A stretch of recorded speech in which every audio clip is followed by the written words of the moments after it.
નમસ્કાર વિદ્યાર્થી મિત્રો, બાયસેગના કાર્યક્રમમાં આપનું સ્વાગત છે। 2017-18માં જે નવો અભ્યાસક્રમ ધોરણ 10માં આવ્યો છે તેના અનુસંધાનમાં પ્રકરણ 19 ધોરણ 10 સામાજિક વિજ્ઞાન વિશે આજે આપણે માહિતી મેળવીશું। આપણે આ પ્રકરણમાં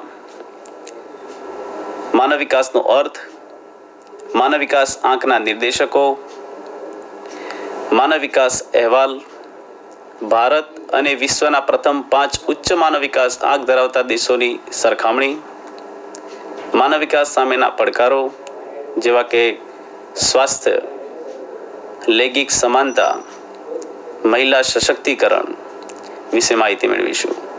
આ ઉપરાંત મહિલા કલ્યાણકારી યોજનાઓ, મહિલા શોષણ અટકાવવા અંગેની જોગવાઈઓ જેમ કે અભયમ યોજના વિશે, તેમજ મહિલા સમાનતા અંગે ગુજરાત સરકારની વિવિધ યોજનાઓ વિશે આપણે માહિતી મેળવીશું। વિદ્યાર્થી મિત્રો, સૌપ્રથમ આપણે આ પ્રકરણની પ્રસ્તાવના સમજીએ। વિદ્યાર્થી મિત્રો, જાણતા હશો કે પરિવર્તન એ સંસારનો નિયમ છે। જેમ એક શિશુ સમયાંતરે એક પુખ્ત વયનો નાગરિક બને છે અને માનવી આદિમાનવમાંથી આધુનિક માનવ બની ગયો અને જટિલ સમાજ વ્યવસ્થાની રચના કરી છે, તો એનો એ વિકાસ છે। તેવી જ રીતે વિદ્યાર્થી મિત્રો, સમાજ વ્યવસ્થા અને અર્થવ્યવસ્થાનો પણ વિભિન્ન સ્વરૂપે વિકાસ થયો છે। તેના વિશે બી આ પ્રકરણમાં આપણે માહિતી મેળવીશું। એક સમયમાં આવક, જાવક, નફા અને ખોટનો હિસાબ રાખવા માટે શરૂ થયેલું અર્થશાસ્ત્ર અત્યારે 60 થી 70 વર્ષના સમયમાં ભૌતિક અને સુખાકારી માટેનું, માનવ વિકાસ માટેનું એક શાસ્ત્ર બની ગયું છે, જે અત્યારે માનવ જીવનની ખૂબ જ જરૂરિયાતનું અંગ બની ગયું છે। અત્યારે આપણે આ પ્રકરણમાં વિશ્વના દેશો અને દેશના વિસ્તારો વચ્ચે પણ જીવનની ગુણવત્તા અંગે તફાવત જોવા મળે છે। તેના વિશે પણ માહિતી મેળવીશું કે કોઈ દેશમાં જીવનની ગુણવત્તા ખૂબ જ સારી છે, જ્યારે કોઈ દેશમાં જીવનની ગુણવત્તા નિમ્ન કક્ષાની જોવા મળે છે। તો શા માટે જોવા મળે છે, કઈ કઈ બાબતોમાં તે ઉણપ છે, તે વિશે બી માહિતી મેળવીશું। આ ઉપરાંત જીવનની ગુણવત્તા સુધારવા માટે અન્ન, વસ્ત્ર અને આવાસ જેવી મૂળભૂત જરૂરિયાતો અને ત્યારબાદ શિક્ષણ, સ્વાસ્થ્ય, મનોરંજન વગેરે જરૂરિયાતો ઊભી થાય છે। તેના વિશેની પણ માહિતી આપણે આ પ્રકરણમાં મેળવીશું। સૌપ્રથમ વિદ્યાર્થી મિત્રો, આપણે માનવ વિકાસનો અર્થ સમજીએ, કારણ કે પ્રકરણમાં મુખ્ય હેતુ આપણો માનવ વિકાસ સમજવાનો છે। તો માનવ વિકાસ કોને કહી શકાય? તો માનવ વિકાસનો સામાન્ય અર્થ છે માનવની આકાંક્ષાઓ અને જરૂરી હોય તેવી જીવન નિર્વાહની સુવિધાઓ વિસ્તારવાની પ્રક્રિયાને માનવ વિકાસ કહે છે। ફરીથી એકવાર, માનવની આકાંક્ષાઓ અને જરૂરી હોય તેવી જીવન નિર્વાહની સુવિધાઓ વિસ્તારવાની પ્રક્રિયાને માનવ વિકાસ કહે છે। મતલબ કે માનવી જ્યારથી એ સમજણો થાય ત્યારથી એ પોતાની આકાંક્ષાઓ સિદ્ધ કરવાનો પ્રયત્ન કરશે અને પોતાના જીવનને સારી રીતે જીવવા માટે તેને જે સુવિધાઓની જરૂર છે એ બધી બાબતો માનવ વિકાસમાં સમાવેશ પામે છે। આ માનવ વિકાસનો શબ્દ સમૂહમાં ઘણી બધી બાબતોનો સમાવેશ થાય છે, જેવી કે માનવીની ક્ષમતાઓનું વિસ્તરણ, પસંદગીનો વ્યાપ, સ્વાતંત્ર્ય વિકાસ અને માનવ અધિકાર સ્વરૂપે વપરાય છે।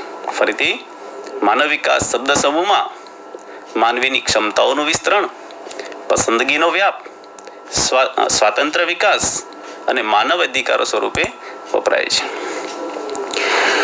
માનવીનો ઉદ્દેશ્ય દરેક માટે જીવનની એક સરખી પરિસ્થિતિ ઊભી કરવાનો છે, જેથી લોકો તેમની પ્રતિભા અનુસાર સાર્થક અને સર્જનાત્મક જીવન જીવી શકે।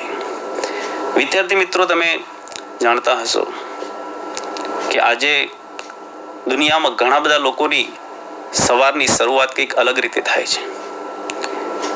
કોઈ માણસ સવારે ઉઠીને પોતાના બંગલાના બગીચામાં ચાની ચુસ્કીઓ સાથે સવારની શરૂઆત કરે છે, જ્યારે કોઈ વ્યક્તિ સવારથી જ એ મજૂરી કામે જાય છે।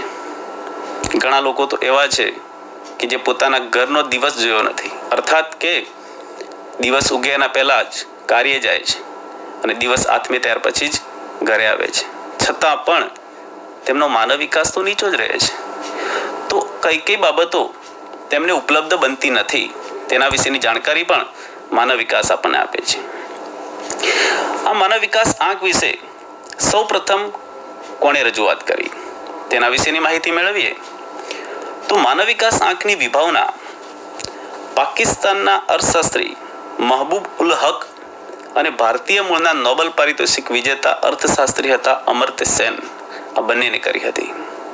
ફરીથી કહું છું, માનવ વિકાસ આંકની વિભાવના પાકિસ્તાની અર્થશાસ્ત્રી મહબૂબ ઉલ હક અને ભારતીય મૂળના નોબેલ પારિતોષિક વિજેતા અમર્ત્ય સેને કરી હતી. આ અર્થશાસ્ત્રીએ પ્રથમ માનવ વિકાસની વાત કરી, ત્યારબાદ 1990માં યુએનડીપી દ્વારા માનવ વિકાસ અહેવાલ રજૂ કરવામાં આવ્યો. યુએનડીપી મતલબ કે યુનાઇટેડ નેશન્સ ડેવલપમેન્ટ પ્રોગ્રામ, સંયુક્ત રાષ્ટ્ર વિકાસ કાર્યક્રમ. આ સંયુક્ત રાષ્ટ્ર વિકાસ કાર્યક્રમ દ્વારા માનવ વિકાસ આંકના 3 નિર્દેશકો આપ્યા છે. અપેક્ષિત આયુષ્ય એટલે કે સરેરાશ આયુષ્ય, બીજું શિક્ષણ આંક મતલબ કે શિક્ષણ સંપાદન, અને ત્રીજું છે આવક આંક મતલબ કે જીવન ધોરણ. હવે આપણે આ ત્રણેય નિર્દેશકો વિશે વિસ્તૃત માહિતી મેળવીએ. અપેક્ષિત આયુષ્ય એટલે શું, જેને આપણે સરેરાશ આયુષ્ય પણ કહીએ છીએ. તો આરોગ્ય અને લાંબા આયુષ્યના માપન માટે બાળક જન્મ સમયથી કેટલા વર્ષનું આયુષ્ય ભોગવી શકશે, કેટલું આયુષ્ય ભોગવી શકશે તેવી અપેક્ષા એટલે અપેક્ષિત આયુષ્ય,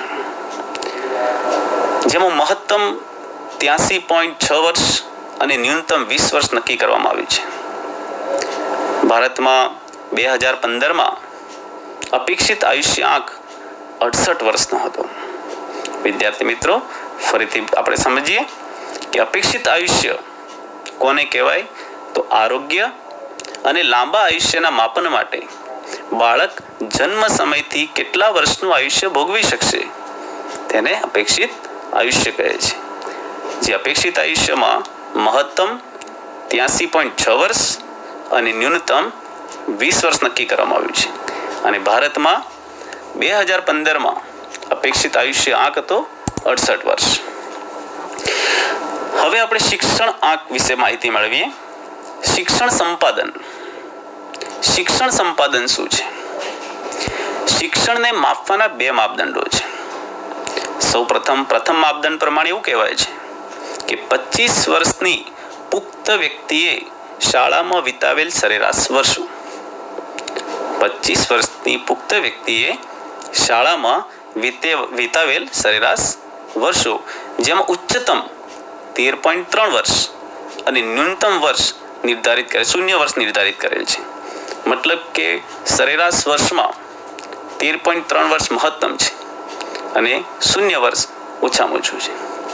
ભારતમાં તેનું પ્રમાણ 5.4 વર્ષ છે. મેન્સ યર સ્કૂલિંગ MSY 5.4 વર્ષ છે, જે ઓછું કહી શકાય.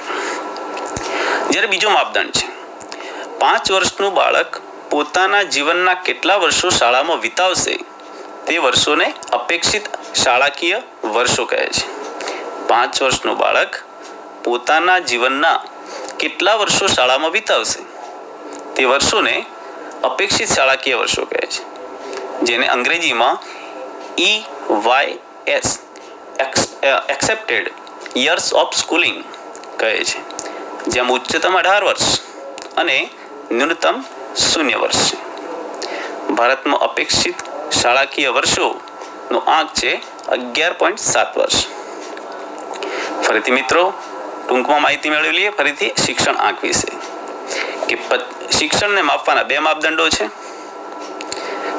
એક તો 25 વર્ષની પુખ્ત વ્યક્તિએ શાળામાં વિતાવેલ સરેરાશ વર્ષો, જેમાં ઉચ્ચતમ છે 13.3 વર્ષ અને ન્યૂનતમ 0 વર્ષ. ભારતમાં કેટલા છે? 5.4 વર્ષ.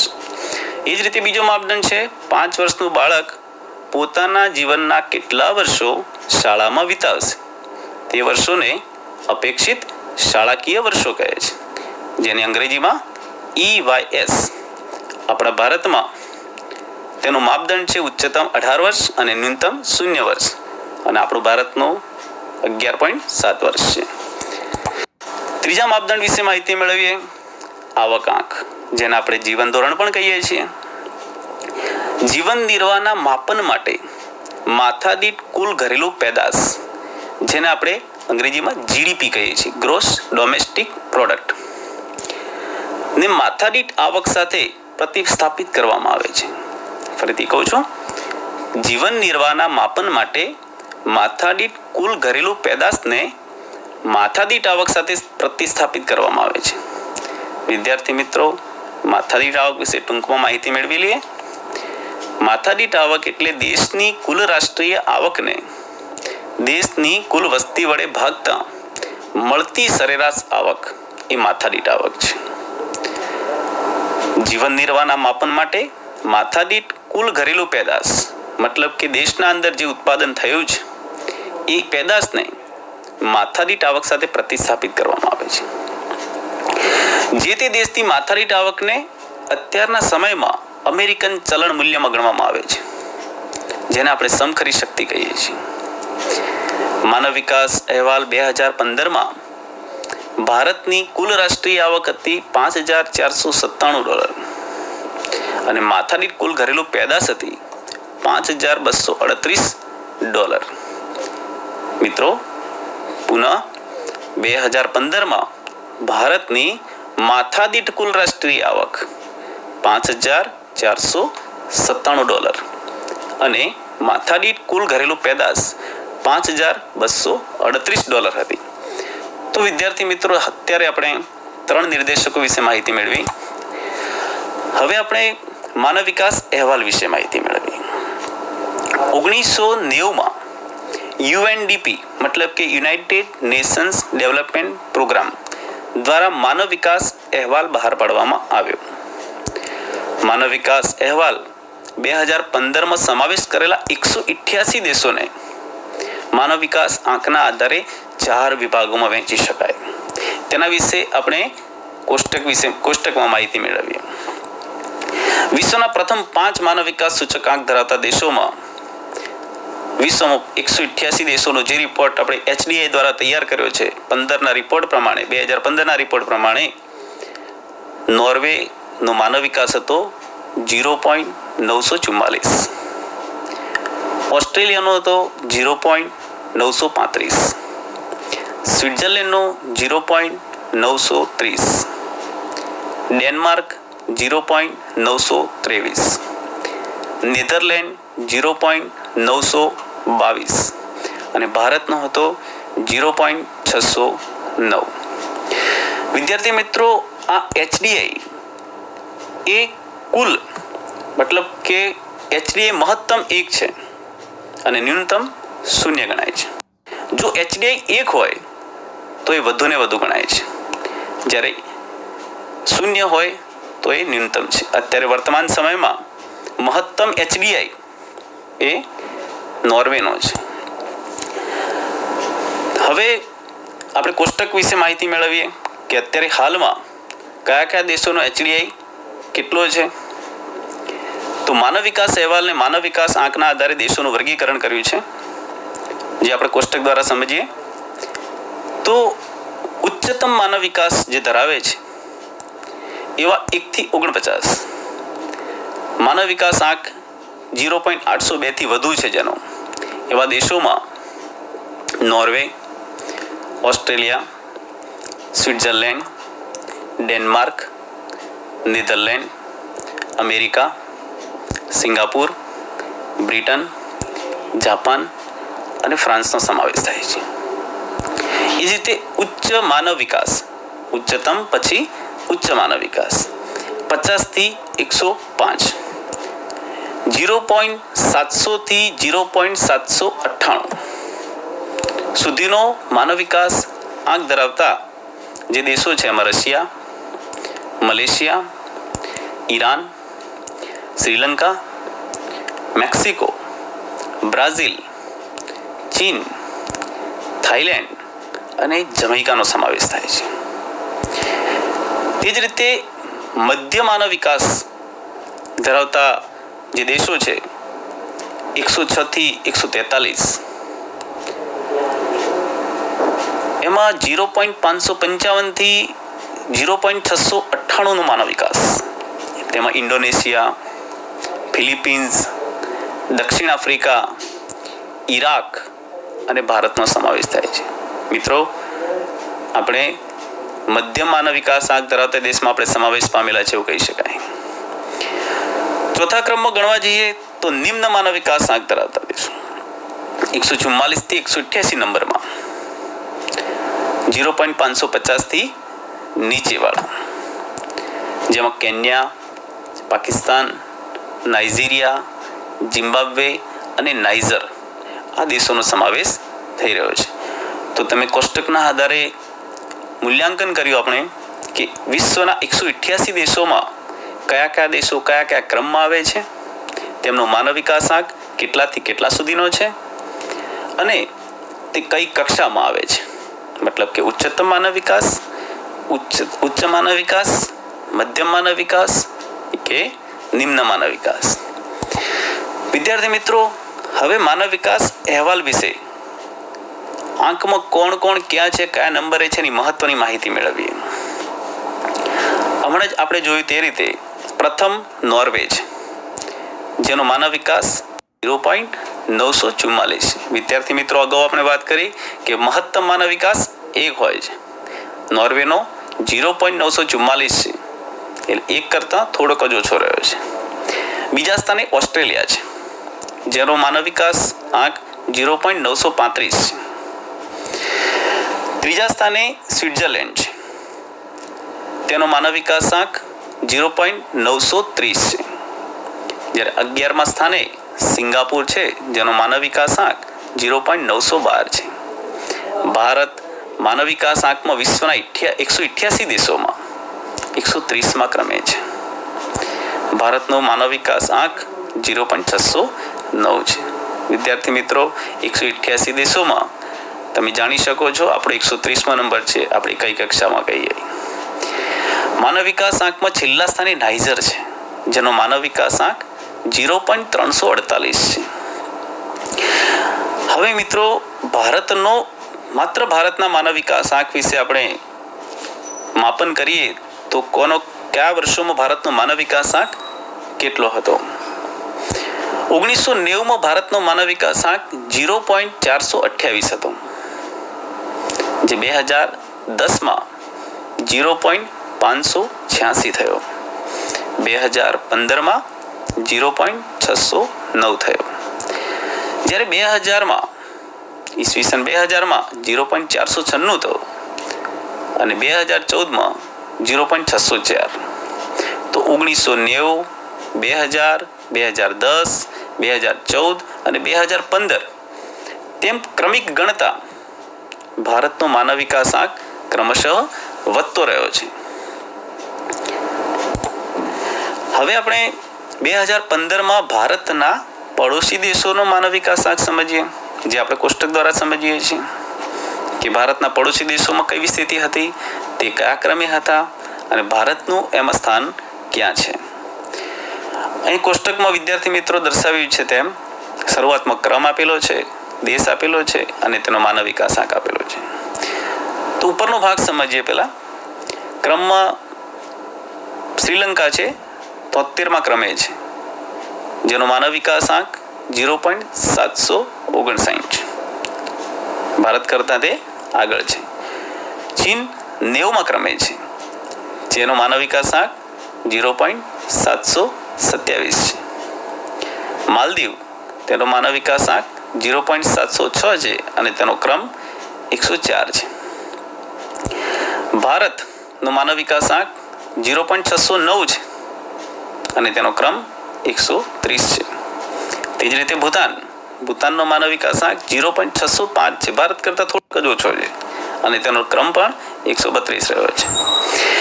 તે જ રીતે બીજા પણ દેશો છે આપણા પડોશી, એમની વાત કરીએ.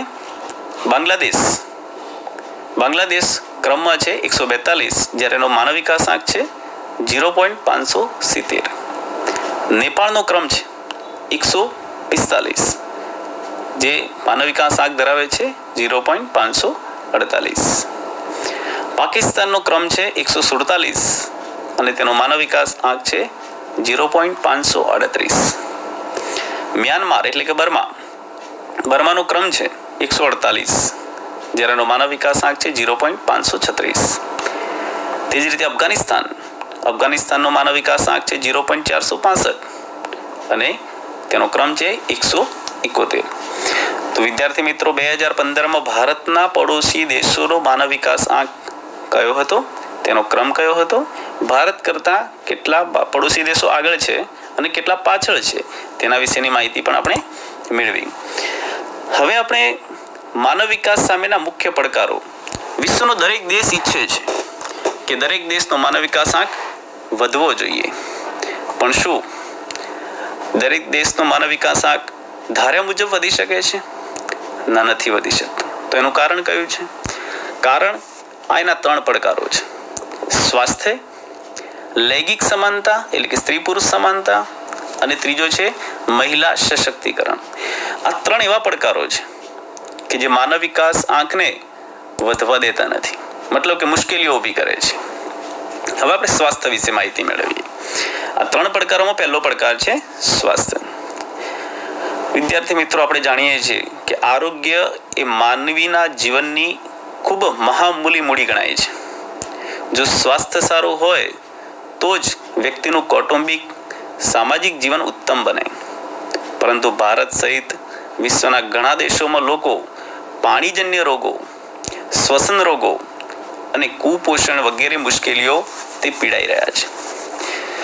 વર્તમાન સમયમાં જે સુધારો આવ્યો છે તેનાથી ભારતના થોડાક અગાઉના વર્ષો બી જોઈએ તો આરોગ્યની સગવડ ઓછી હોવાને કારણે ઘણા બધા લોકોનો મૃત્યુદર ઊંચો હતો. વર્તમાન સમયમાં આરોગ્યની સગવડોમાં સુધારો થયો છે, પરંતુ હજુ સુધી મૃત્યુદરનું પ્રમાણ ઊંચું રહે છે સ્વાસ્થ્યનું અપૂરતાપણુંને કારણે. બીજી બાબત સમજીએ તો મહિલાઓ, બાળકો અને ગરીબ લોકોમાં પોષક તત્વો, વિટામિનની ખામીને કારણે પૂરતો વિકાસ થઈ શકતો નથી. હજુ સુધી ભારતના દરેક વ્યક્તિને પોષણક્ષમ પૂરતો આહાર ઉપલબ્ધ નથી, જેના કારણે તેના સ્વાસ્થ્ય સંબંધી જે પોષક તત્વોની જરૂર છે, વિટામિન, પ્રોટીન, મિનરલ, જે પૂરતા ઉપલબ્ધ નથી અને જેના કારણે તે વિવિધ બીમારીઓનો ભોગ બનતો જાય છે. આ ઉપરાંત વર્તમાન રોજિંદા જીવનમાં પર્યાવરણીય પ્રદૂષણ અને ઝેરી પદાર્થોનો ઉદ્ભવ આવા પડકારો જોવા મળે છે. શહેરી વિસ્તારોમાં ખૂબ જ પ્રદૂષણને કારણે શ્વાસના દર્દીઓ વધારે છે. વર્તમાન સમયમાં સરકાર દ્વારા પ્રયત્ન કરવામાં આવ્યા છે કે જેથી વિવિધ રોગોનું પ્રમાણ ઘટે અને સ્વાસ્થ્ય સારું રહે તે માટે રસીકરણ કાર્યક્રમ યોજવામાં આવે છે. પરંતુ છતાં પણ હજુ સુધી ઘણું સ્વાસ્થ્ય સુધારણા બાકી રહી છે. બીજો પડકાર છે લૈંગિક સમાનતા, જેને આપણે સ્ત્રી પુરુષ સમાનતા પણ કહીએ છીએ.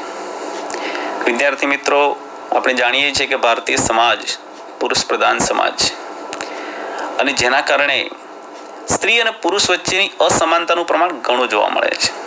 વર્તમાન સમયમાં સ્ત્રીઓ અને પુરુષો વચ્ચે કેટલીક બાબતે અસમાનતા છે, જેમ કે કુટુંબના નિર્ણયો લેવામાં, પુત્ર અને પુત્રીનો જન્મ થાય તો બંનેની આરોગ્યની સગવડો, પોષણ સંબંધી બાબતો વગેરેમાં ભેદભાવ રાખવામાં આવે છે અને જેના કારણે તેનો વિકાસ થઈ શકતો નથી. આજે કુટુંબોમાં મહિલાઓનું કાર્ય શું ગણવામાં આવે છે? તો ઘરકામ, રસોડાનું કાર્ય, બાળકોના ઉછેરનું કાર્ય કરવાનું. એ જ રીતે એ કાર્યનું મૂલ્ય કોઈ આંકવામાં નથી આવતું. મતલબ કે સ્ત્રી જે કાર્ય કરે છે એનું કોઈ મૂલ્ય આંકવામાં ન આવવાને કારણે એનું મહત્વ ઘટી જાય છે. કુટુંબમાં સ્ત્રીને નિર્ણય લેવાની શક્તિ એટલે સત્તા આપવામાં નથી આવી, જેના કારણે તે પોતાના અધિકારો પ્રત્યે બી જાગૃત નથી બની શકતી. તેને શિક્ષણ પૂરું નથી મળ્યું, જેના કારણે જાહેર જીવનમાં ભાગ નથી લઈ શકતી અને પોતાના અધિકારો પ્રત્યે જાગૃત નથી બની શકતી. એવું કહેવાય છે કે એક રથના બે પૈડા છે, સ્ત્રી અને પુરુષ, સમાજ ચલાવવા માટે એક રથના બે પૈડા છે, પરંતુ અહીંયા બે પૈડામાં જ અસમાનતા જોવા મળે છે. જન્મ સમયથી દીકરી અને દીકરાને કપડાં, રમતગમત, ખોરાક, અભ્યાસની તકો વગેરે બાબતોમાં ભેદભાવ રાખવામાં આવે છે, જેના કારણે પુત્ર અને પુત્રીના આવા ભેદભાવ નાનપણથી જ હોવાને કારણે પુત્ર અને પુત્રીના વિકાસમાં પણ ભેદ જોવા મળે છે. પ્રાચીન સમયથી ભારતમાં કેટલીક એવી પ્રથાઓ હતી જે સ્ત્રીઓના વિકાસને અવરોધ્યો છે, જેમ કે પડદા પ્રથા, દહેજ પ્રથા, બાળ લગ્ન જેવા કુરિવાજો. આનો ભોગ ઘણી સ્ત્રીઓ બનતી આવી છે, જેના કારણે તેનો વિકાસ અટકી રહ્યો છે. ભારતના મોટાભાગના રાજ્યોમાં વર્તમાન સમયમાં જોવામાં આવે તો ઊંચા પદ, આવક, લાભ અને વેતન ધરાવતા કાર્યોમાં પુરુષોનું જ વર્ચસ્વ છે. અર્થાત કે અહીં પણ જોવા મળે છે કે સ્ત્રી કરતાં પુરુષની સત્તા વધારે છે.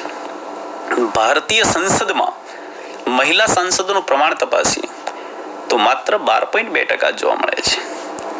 તો 100%માંથી માત્ર સાંસદો 12.2%, એટલે અહીં સ્ત્રી પુરુષની અસમાનતા ખાસ જોવા મળે છે. એવું કહેવાય છે કે એક સ્ત્રી જો શિક્ષણ પામે તો એક કુટુંબ શિક્ષણ પામે, એક કુટુંબ તો એક સમાજ, એક સમાજ તો એક દેશ એ વિકાસ કરી શકે અને એનો માનવ વિકાસ ઊંચો આવી શકે. પરંતુ ભારતમાં અહીં સ્ત્રીને અસમાનતાના કારણે એનો વિકાસ થઈ શકતો નથી. ત્રીજી બાબત આપણે સમજીએ, મહિલા સશક્તિકરણ.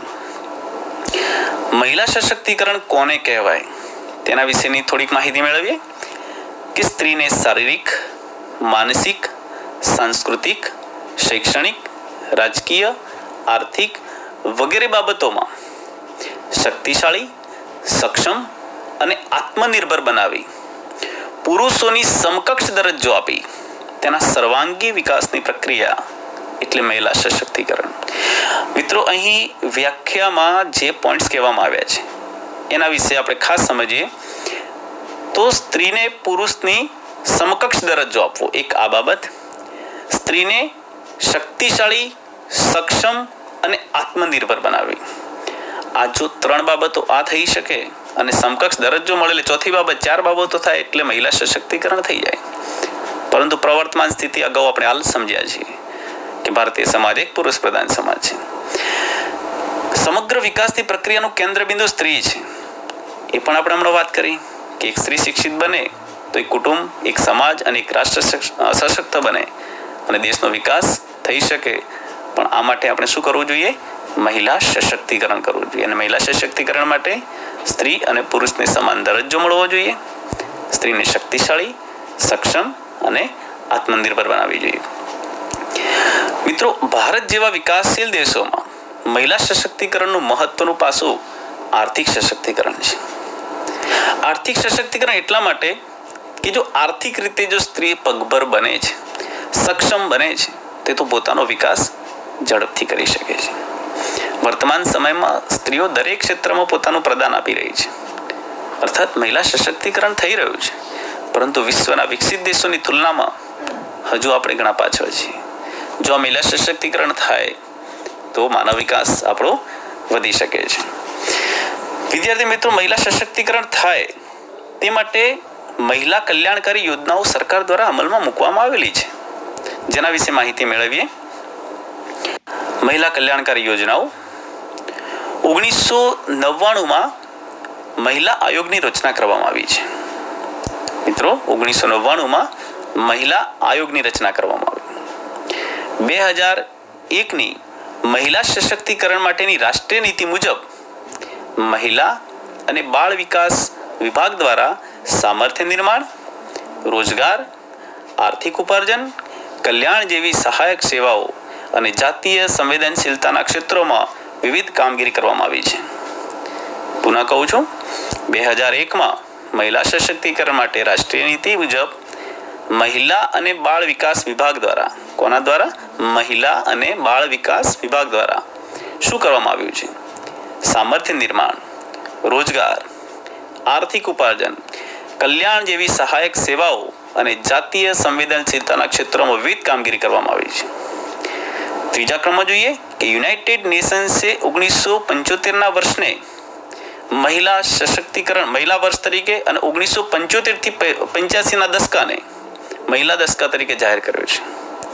યુનાઇટેડ નેશન્સે 1975ના વર્ષને મહિલા વર્ષ અને 1975 થી 85ના દશકાને મહિલા દશકા તરીકે જાહેર કર્યો છે.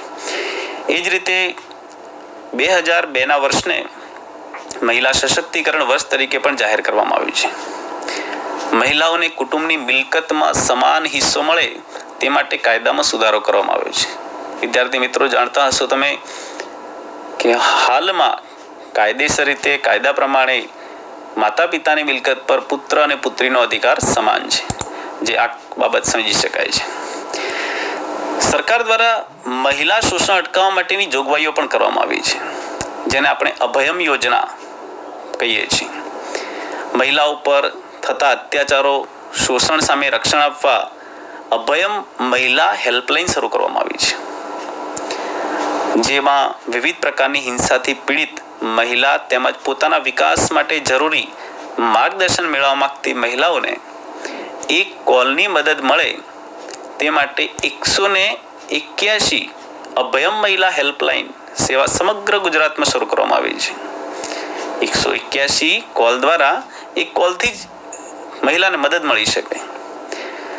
બીજી બાબત જોઈએ અભયમ મહિલા હેલ્પલાઇન સાથે ગરીબ મહિલાઓ સહેલાઈથી ન્યાય મળી શકે તે માટે નારી અદાલતોની પણ સ્થાપના કરવામાં આવી છે.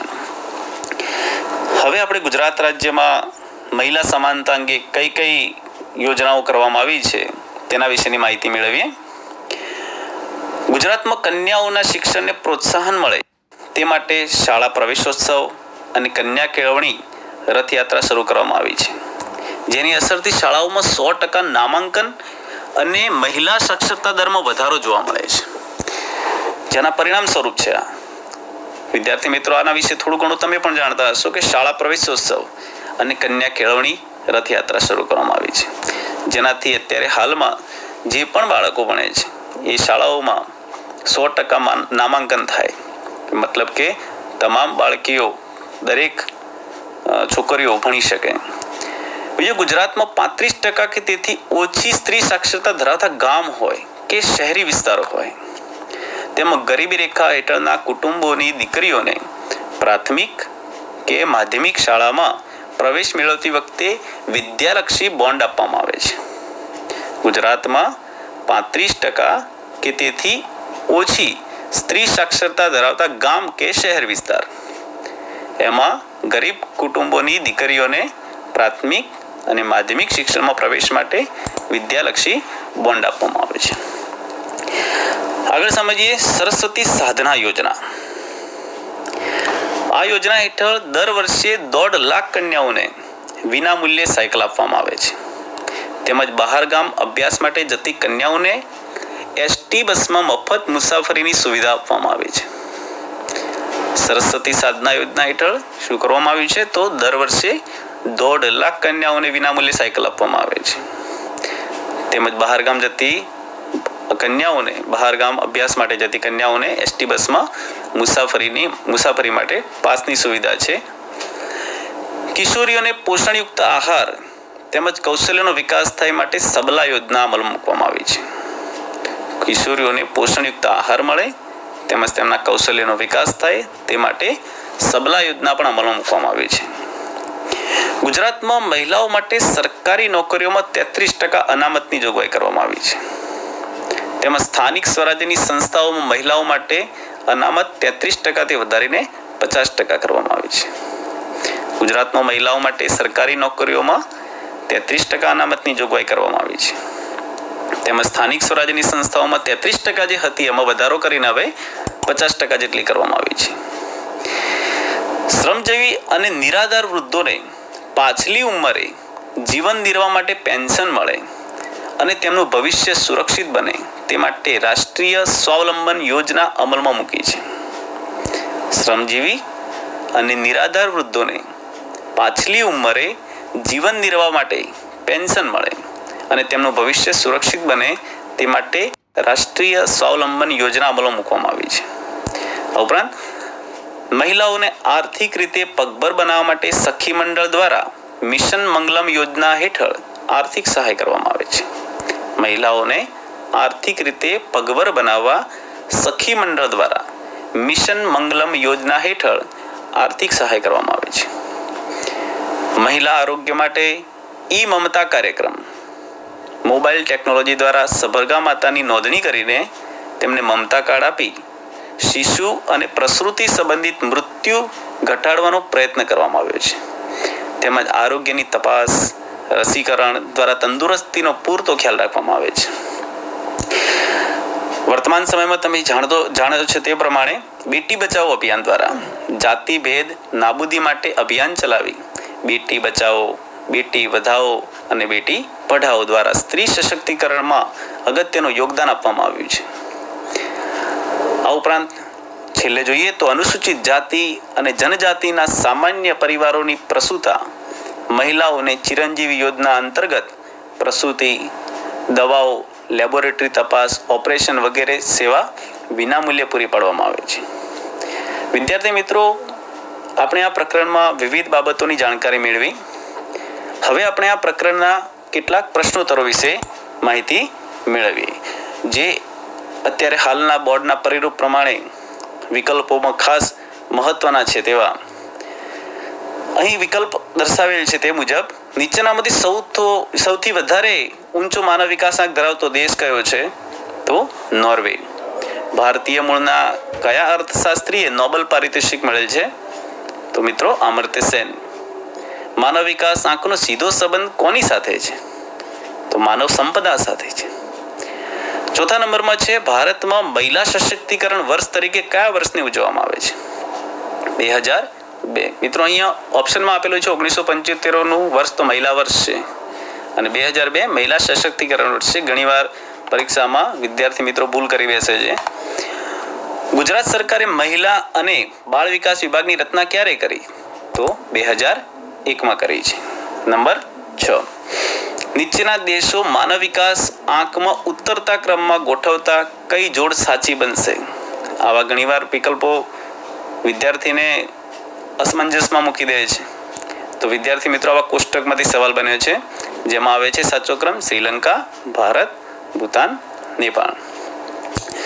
માનવ વિકાસ માટે આંતરરાષ્ટ્રીય ક્ષેત્રે કઈ સંસ્થા કામ કરે છે? તો UNDP, જેનું પૂરું નામ છે યુનાઇટેડ નેશન્સ ડેવલપમેન્ટ પ્રોગ્રામ. 8મા નંબરનો પ્રશ્નમાં છે પ્રથમ માનવ વિકાસ આંક ક્યારે રજૂ થયો? તો 1991માં. હવે 9મા નંબરનો પ્રશ્ન છે કે નીચે આપેલા વિવિધ રોગ અને રસી આપેલ છે, તેની સામે યોગ્ય રીતે જોડી સાચો વિકલ્પ પસંદ કરી આપણે ઓપ્શન સિલેક્ટ કરવાનો છે, પસંદ કરવાનો છે. જેમ કે એ વિભાગમાં આપે છે ઝેરી કમળો છે, ક્ષય છે, મોટી ઉધરસ છે, પોલિયો છે. સામે DPT, હિપેટાઇટિસ બી, OPV અને BCG. તો સાચો વિકલ્પ આવે છે એ. જેમ કે પહેલામાં આવે બી ઝેરી કમળો, તો હિપેટાઇટિસ બીની રસી. બીજામાં આવે ડી ક્ષય એટલે BCGની રસી. ત્રીજામાં આવે એ એટલે મોટી ઉધરસ એટલે DPT. ચોથામાં આવે સી એટલે કે પોલિયો OPV. 10મો સવાલ છે ગુજરાતમાં કન્યા કેળવણી માટે કઈ યોજના અમલમાં મૂકવામાં આવી છે? તો વિદ્યાલક્ષ્મી બોન્ડ, જે અત્યારે હાલમાં ચાલી રહી છે. વિદ્યાર્થી મિત્રો, આપણે આ પ્રકરણમાં વિવિધ માહિતી મેળવી. માનવ વિકાસ આંક કયા છે, માનવ વિકાસ આંકમાં શું આવે છે, ફરીથી એકવાર કયા મુદ્દાઓ વિશે ચર્ચા કરી આજે તેના વિશે માહિતી મેળવીએ. તો આજે આપણે જે માહિતી મેળવી છે તેમાં માનવ વિકાસ આંકનો અર્થ આપણે સમજ્યા છીએ, માનવ વિકાસ આંકના નિર્દેશકો વિશે માહિતી મેળવી છે, માનવ વિકાસ અહેવાલ વિશે માહિતી મેળવી છે, ભારત અને વિશ્વના પ્રથમ 5 માનવ વિકાસ આંક ધરાવતા દેશો વિશેની સરખામણી આપણે કરી છે, માનવ વિકાસ સામેના પડકારો વિશે માહિતી મેળવી છે. માનવ વિકાસ સામેના પડકારો સ્વાસ્થ્ય, લૈંગિક સમાનતા અને મહિલા સશક્તિકરણ વિશેની માહિતી મેળવી છે. મહિલા સશક્તિકરણની યોજનાઓ વિશેની માહિતી મેળવી છે. મહિલા શોષણ અટકાવવા માટેની નીતિ વિશે માહિતી મેળવી છે. મહિલા સમાનતા અંગે ગુજરાત સરકારની યોજનાઓ અને એના પ્રશ્નોત્તર વિશે માહિતી મેળવી. વિદ્યાર્થી મિત્રો, તમે આ પ્રકરણ જે સમજ્યા છો તેમાં ઘણી બધી બાબતો વિશેની માહિતી મેળવી છે. આ પ્રકરણ આપણને બોર્ડના પરીક્ષા માટે તો ઉપયોગી છે જ, પરંતુ વર્તમાન સમયમાં જીપીએસસી યુપીએસસીની એક્ઝામમાં જે પણ ઉપયોગમાં લેવાય તેવા ઘણા બધા ઓપ્શન, મતલબ કે આંકડાકીય માહિતી અને વર્તમાન સમયમાં યુએનડીપીના આંકડાઓ વિશેની માહિતી પણ અહીંયા આપેલી છે. વિદ્યાર્થી મિત્રો, તમને આ વિશે પૂરતી જાણકારી મળી હશે તેવું માની રાખું છું.